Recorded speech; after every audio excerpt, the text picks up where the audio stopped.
أعوذ بالله من الشيطان الرجيم بسم الله الرحمن الرحيم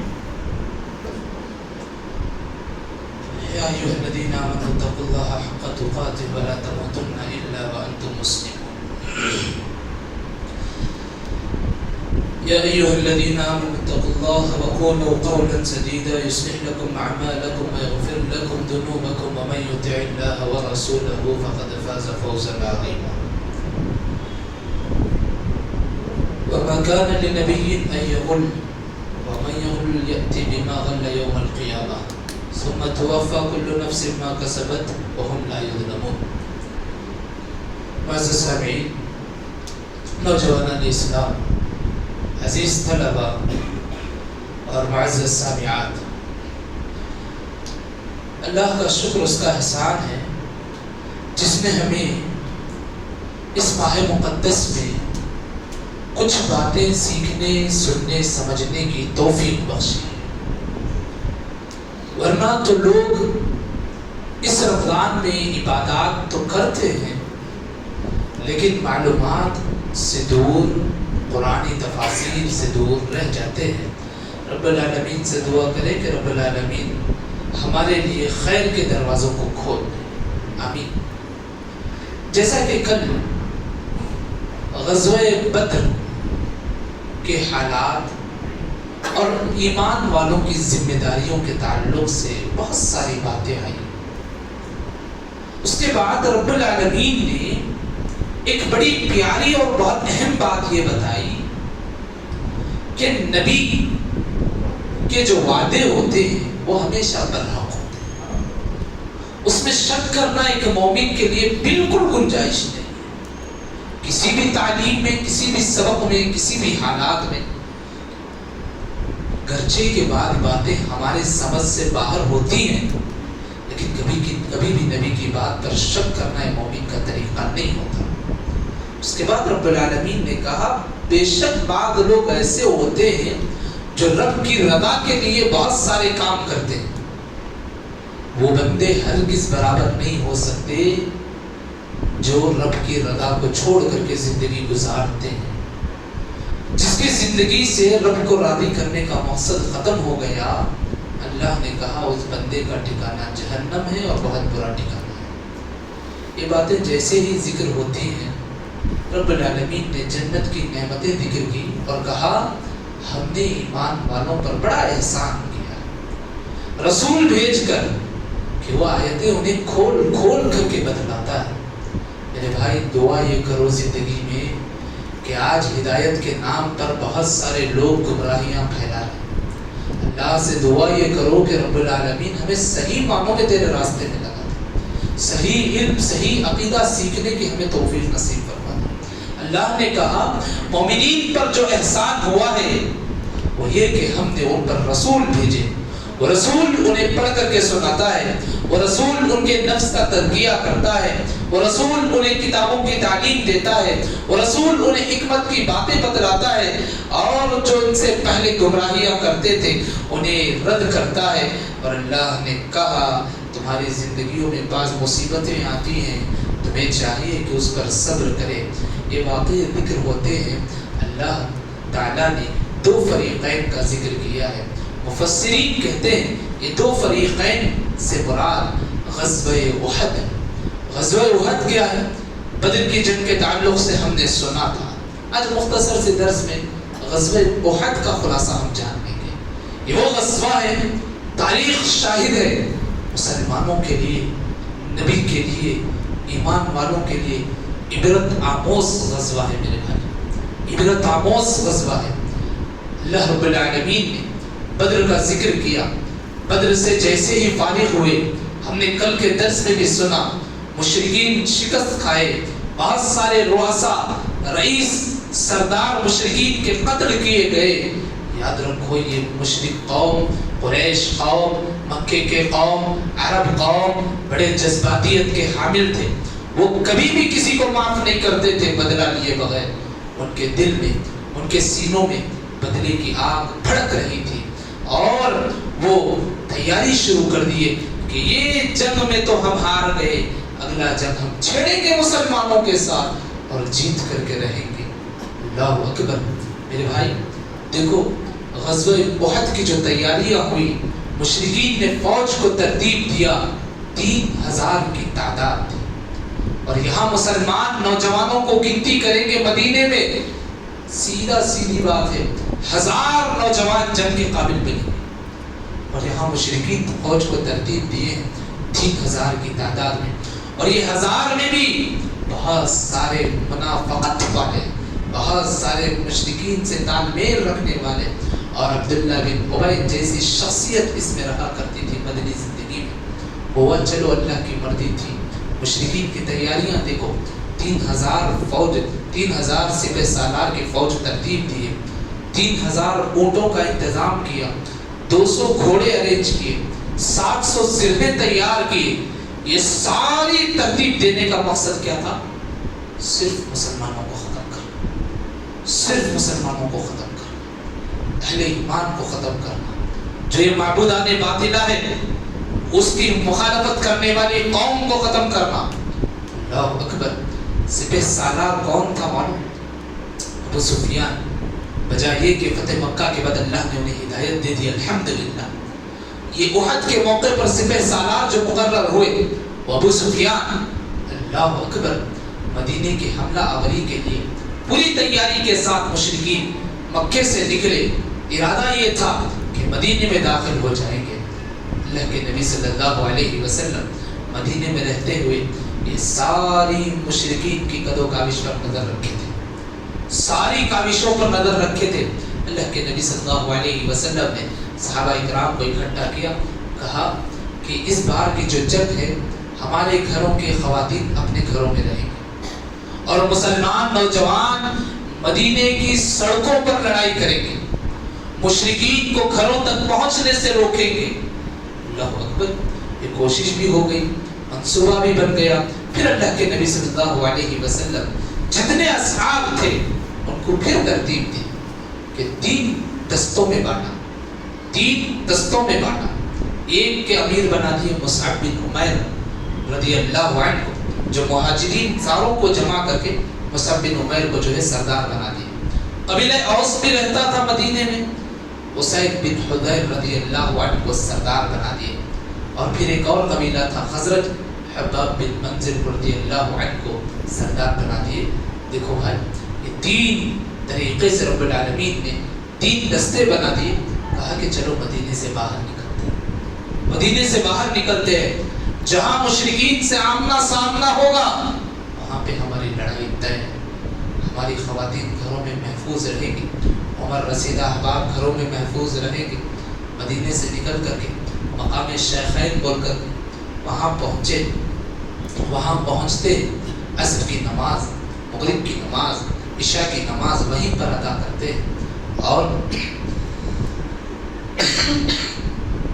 مکے سے نکلے ہوئے مشرکین ابھی احد سے قریب ہی پہنچے تھے، احد بھی نہیں پہنچے. یہاں اللہ کے نبی صلی اللہ علیہ وسلم نے 1000 فوجوں کو لے کر کے، 1000 سپہ سالار کو لے کر کے نکلے تھے 3000 کے مقابلے کے لیے. لیکن ضروری یہ تھا کہ میدان میں اتر کر کے کچھ تدبیر بھی کر لیتے. مقام شیخین پہنچے. وہاں جانے کے بعد پھر جتنے ان 1000 لوگ تھے اس میں سے الگ الگ کیے کہ بہت سارے چھوٹے بچے تھے، عمر رسیدہ میں سے بہت سارے ضعیف تھے جو جنگ کے قابل نہیں تھے. اللہ کے نبی صلی اللہ علیہ وسلم نے کہا کہ آپ تمام مدینے کو چلے جائیں، ہم میں سے جو جنگ کے قابل ہے وہی مشرکین سے مقابلہ کریں گے. اللہ اکبر. قربان جائے وہ اصحاب رسول صلی اللہ علیہ وسلم.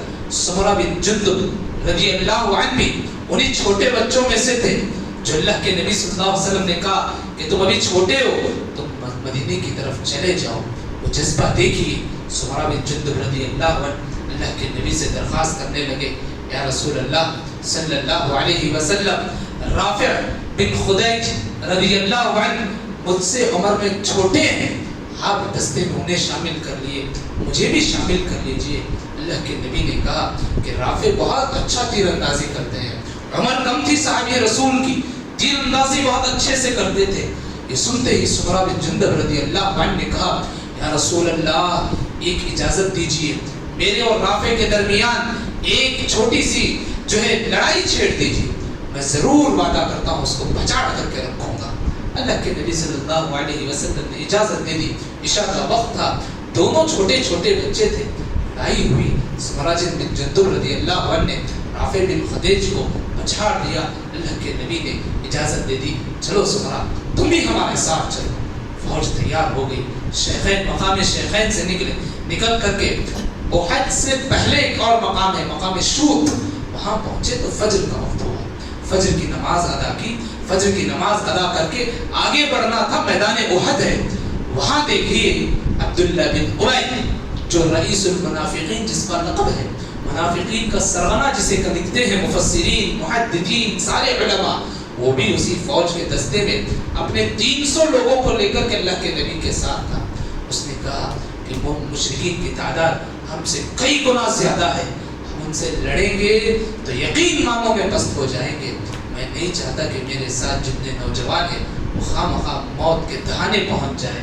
وہاں اس مقام پر 300 لوگوں کو لے کر کے الگ ہو گیا، تھی تعداد 1000 کی، 1000 میں سے 300 نکل گئے، بچے کتنے سر 700 لوگ، اور وہاں مشرکین کی تعداد 3000 کی، اور اس میں 3000 اونٹ، اور اسی طریقے سے 700 زرہیں، اتنی چیزیں ہیں مسلمانوں کے پاس۔ ابھی بدر ختم ہوا، بدر کی جو لڑائیاں بھی مسلمانوں نے کی، پتھر سے، ڈالیوں سے، لکڑیوں سے، چند تلواریں میسر تھی، چند گھوڑے میسر تھی، اس جنگ سے واپس ہو لیے تھے، پھر ایک اور جنگ اتنی بڑی چھڑنا مسلمانوں کے لیے واقعی ایک آزمائش کا وقت تھا۔ میرے بھائی چلو، مومنین ہے، اللہ پر بھروسہ ہے، رسول اللہ صلی اللہ علیہ وسلم ساتھ ہے، تیار ہو گئے، 700 نوجوانوں کا دستہ مقام احد کے قریب پہنچا۔ اللہ اکبر، جبل عینین جو مقام احد یعنی میدان ایک طرف ہے، یہاں پہ ایک پہاڑ ہے جبل عینین۔ اللہ کے نبی صلی اللہ علیہ وسلم میدان احد جیسے ہی پہنچے، دیکھا کہ جبل عینین ایک ایسا مقام ہے جو پورے میدان سے بلند تر مقام ہے۔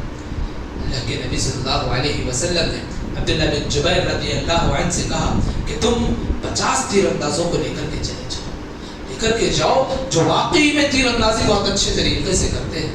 عبداللہ بن جبیر رضی اللہ عنہ کو کہا کہ مقام جبل عینین یعنی عینین نامی جو پہاڑ ہے، احد یہاں ہے، عینین یہاں ہے، مشرکین آئیں گے یہاں سے، مومنین جائیں گے یہاں سے، البتہ مشرکین کے لیے خدشہ ہے کہ وہ کہیں مقام چھوٹے پہاڑ کے پیچھے سے آ کر کے مسلمانوں پر حملہ نہ کر دیں۔ اللہ کے نبی صلی اللہ علیہ وسلم نے 50 اصحاب کو یہاں کھڑا کر دیا کہ مشرکین اگر کوشش کرے کہ پیچھے سے حملہ کرنے کے لیے تو ان کو ہرگز جو ہے اس طریقے کو کامیاب ہونے مت دینا، تم تیر چلانا، تم چاہے اپنی جان گوا دو۔ اللہ اکبر، دیکھو اصحاب رسول کی قربانیاں، 50 صحابہ وہاں کھڑے رہے، اور آپ کو معلوم ہونا چاہیے یہ اس وقت کی بات ہے جب خالد بن ولید رضی اللہ عنہ بھی مشرکین کی طرف سے طرفدار تھے۔ یہاں ابو سفیان اپنے لشکر کو لے کر کے آ رہا ہے، وہاں سے خالد بن ولید یہ کوشش کر رہے ہیں جو اللہ کے نبی صلی اللہ علیہ وسلم کو خدشہ تھا کہ کہیں جبل عینین کے پیچھے سے آ کر کے مسلمانوں پر حملہ نہ کر دے، اس ڈر سے وہاں 50 تیر اندازوں کو رکھا۔ تو خالد بن ولید رضی اللہ عنہ یہی کوشش رہتی تھی کسی بھی طریقے سے پہاڑ کو پار کرے اور مسلمانوں کو پیچھے سے حملہ کرنے کی کوشش کرے۔ بار بار فوج کو لے کر آتے، تیر اندازی بڑے زور زور سے تیر اندازیاں جو ہے حملہ آور ہوتے۔ اللہ اکبر، اتنے بار کوشش کرتے، آخر کار تنگ آ جاتے خالد بن ولید۔ یہاں ان کا یہ مسئلہ ہے، وہاں مسلمان اور مشرکین کی حالت دیکھیے، یہاں پر دونوں مدبھیڑ ہو گئے۔ اصحاب رسول صلی اللہ علیہ وسلم بڑے جوش اور خروش سے مشرکین پر حملہ آور ہو رہے ہیں۔ نتیجہ یہ ہوا کہ مشرکین تھک ہار گئے۔ آپ کو معلوم ہونا چاہیے کہ احد واقعی میں کوئی معمولی جنگ نہیں، بدر میں جتنے سردار شہید ہوئے تھے سب کے گھرانے کی خواتین بھی اس جنگ میں موجود تھی۔ اگر کوئی مشرک زخم کھا کے نیچے بیٹھ جاتا، اس کو عربی شعر پڑھا کر کے اٹھاتے کہ تیرے خاندان کا فرد مرا ہے، تو مرد ہے تو جا کر لڑ گیا۔ اس جذبے سے مشرکین کے مرد احباب خواتین مسلمانوں پر، مومنین پر حملہ کرتے۔ اللہ استقامت عطا کرے، مومنین اپنے قدموں پر جمے رہے، بار بار حملہ ہوتا رہا، مدبھیڑ ہوتی رہی دونوں طرف سے، نتیجہ یہ ہوا کہ مشرکین تھک ہار کر کے واپس ہونے کی کوشش کر رہے تھے۔ اللہ اکبر، کیا جذبہ تھا جی! 700 میں بھی 50 تیر اندازی میں چلے گئے، بچے 650، 650 میں سے جو 2000 کا مقابلہ کر رہے ہیں۔ 1000 تو خالد بن ولید پیچھے سے لانے کی کوشش کر رہے ہیں، 2000 کی فوج کے لیے 650 کی تعداد، ایسی مقابلہ آرائیاں کر رہے کہ تھک ہار کر کے آخر اس نے یہ سوچ لیا کہ آج مکے کو واپس ہونا ہے۔ نتیجہ بھی یہی کچھ ہوا کہ مشرکین اپنے دم بھرتے ہوئے پیچھے ہو لیے۔ میرے بھائی، یہ جو مسئلہ ہے یہاں تک نہیں ہوتا، یہ مشرکین جو پیچھے ہو لیے تھے، جا رہے تھے اپنا سر و سامان سب کچھ چھوڑ چھاڑ کر کے، جب 50 صحابہ وہاں پر تیر اندازیاں موجود تھے، جنگ کا مسئلہ ایسا کہ مشرکین آئے یہاں سے، مومنین حملہ کر رہے ہیں، یہاں سے کرتے ہوئے ڈھکیلتے ہوئے میدان کامیاب کر رہے ہیں، یہاں تک کہ مشرکین میدان کے آخری سرحد تک پہنچ گئے ہیں۔ یہاں اوپر کھڑے ہوئے جبل عینین کے پاس اصحاب رسول نے دیکھا کہ اب جنگ تو مسلمان جیت گئے ہیں، فتح ان کے ہاتھ میں ہے۔ اللہ کے نبی نے انہیں تاکید کی تھی کہ تم وہیں رکنا، جب تک میرا حکم نہ آئے اپنی جگہ کو چھوڑ کر کے مت ہٹنا۔ اللہ کے نبی صلی اللہ علیہ وسلم نے یہ تلقین کر کے بھیجی تھی۔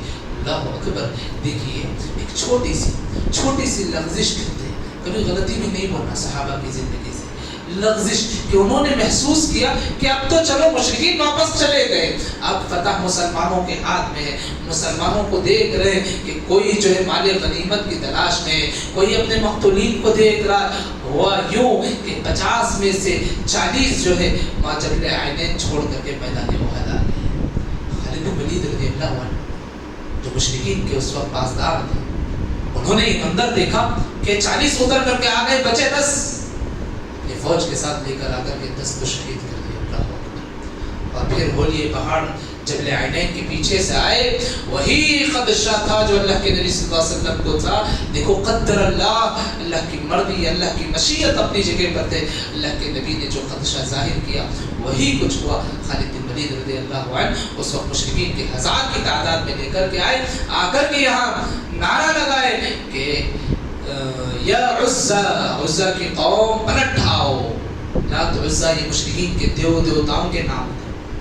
جیسے ہی مشرکین ابو سفیان نے آواز سنی کہ خالد بن ولید کی آواز پیچھے سے آ رہی ہے، اللہ اکبر، جو مشرکین بھاگ رہے تھے پلٹ گئے، پیچھے سے بھی حملہ مسلمانوں پر، آگے سے بھی حملہ۔ منظر یہ تھا کہ یہ موقع تھا جس میں کئی اصحاب شہید ہوئے، کئی اصحاب شہید ہوئے۔ حمزہ رضی اللہ عنہ، اللہ کے نبی کے چاچا، اسی وقت شہید۔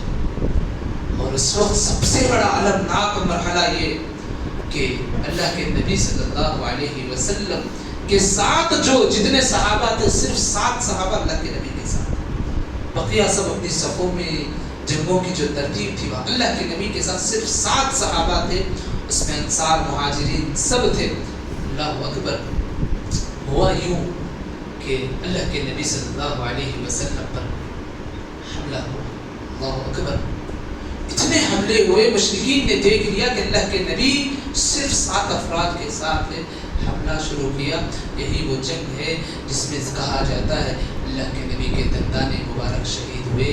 دندان بولتے ہیں دانت کو، اللہ کے نبی کے 2 دانت ٹوٹے، یہاں کی جو ہڈی ہوتی ہے وہ زخمی ہوئی، کاندھے کی جو ہڈی ہوتی ہے وہ زخم ہوئی، اور اسی طریقے سے تلوار کی نوک یہاں پہ اللہ کے نبی کو لگی تھی۔ اللہ اکبر، بھائی یہ وہ ایسا المناک وقت ہے کہ 7 صحابہ جو اللہ کے نبی کے ساتھ تھے اپنی جانوں کے نذرانے پیش کر دیے۔ مشرکین یہ ہے کہ بس نہ آئے، کوشش کرتے رہے کہ کسی بھی طریقے سے اللہ کے رسول کو قتل کر دے، نعوذ باللہ۔ یقیناً مشرکین اتنی کوشش کرنے کے بعد بھی اپنے مقصد اور منصب میں واقعی طور پر ناکام ہوئے، جبکہ 7 صحابہ شہید ہو گئے، اور 7 کے علاوہ 2 چھوٹے بچے تھے جو تقریباً بلوغت کی عمر کو قریب تھے، جن میں سے ایک طلحہ بن عبید اللہ تھے۔ طلحہ بن عبید اللہ واقعی تاریخ ساز شخصیت ہے جو اس وقت مشرکین سے لڑائی ایسے لڑ رہے تھے.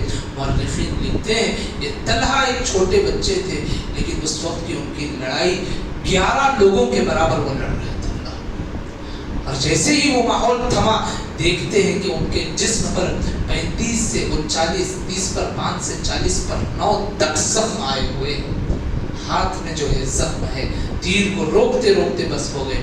دوسرے جو بچے تھے سعد بن ابی وقاص رضی اللہ عنہ, یہ 2 شہزادے اللہ کے نبی صلی اللہ علیہ وسلم کے لیے ڈھال بن کر کے کھڑے ہو گئے. اسی موقع پر اللہ کے نبی صلی اللہ علیہ وسلم نے سپہ سالاری کے ساتھ, قدیم زمانے میں جو جنگ ہوتا ہے ایک جنگ کا لیڈر ہوتا ہے جو جیسا بولے گا ویسا کرنا, دوسرا ہوتا ہے جس کے ہاتھ میں جو ہے علم ہوتا ہے, جھنڈا ہوتا ہے.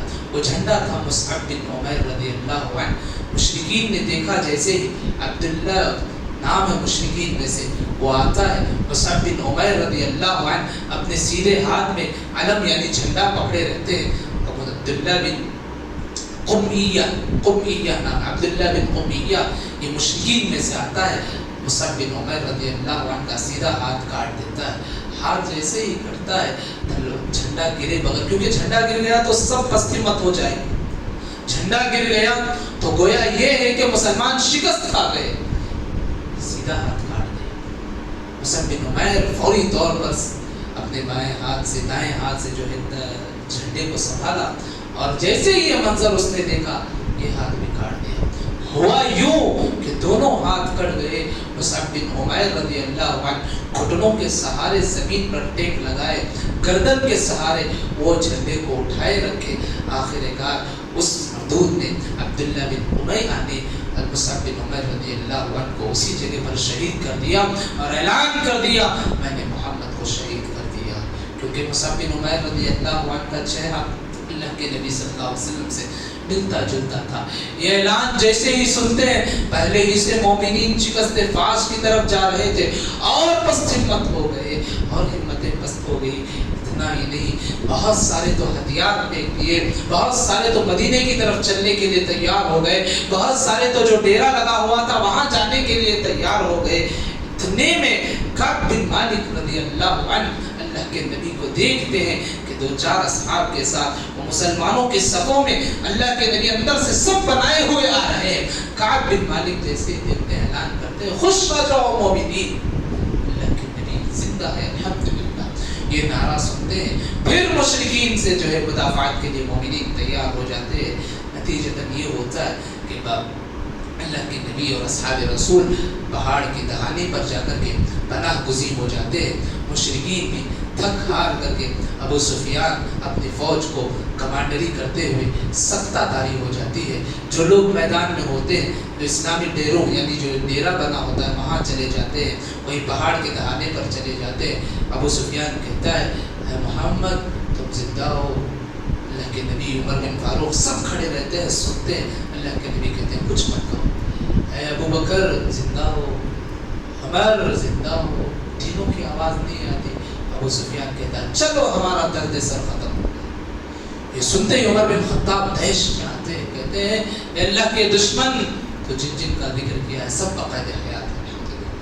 پھر پہاڑ کے دہانے پر ابو سفیان اور عمر بن خطاب دونوں کی ملاقات ہوتی ہے. ابو سفیان پوچھتے ہیں یقین سے بتا کیا محمد زندہ ہے؟ عمر بن خطاب کہتے ہیں واقعی مانوں میں زندہ ہے.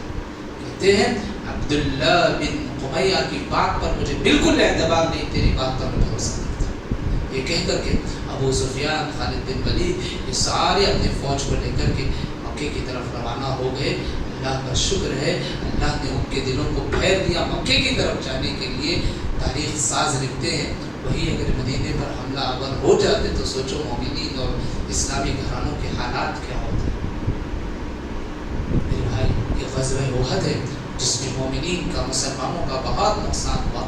آخرکار شہیدوں کا جو معاملہ ہوا اللہ کے نبی صلی اللہ علیہ وسلم نے جو شہیدین کے جو حالات ہوئے انشاءاللہ کل مختصراً شہیدین کے جو حالات اللہ کے نبی نے کیا ہوا یہ سن کر کے آگے ہم گزر جائیں گے.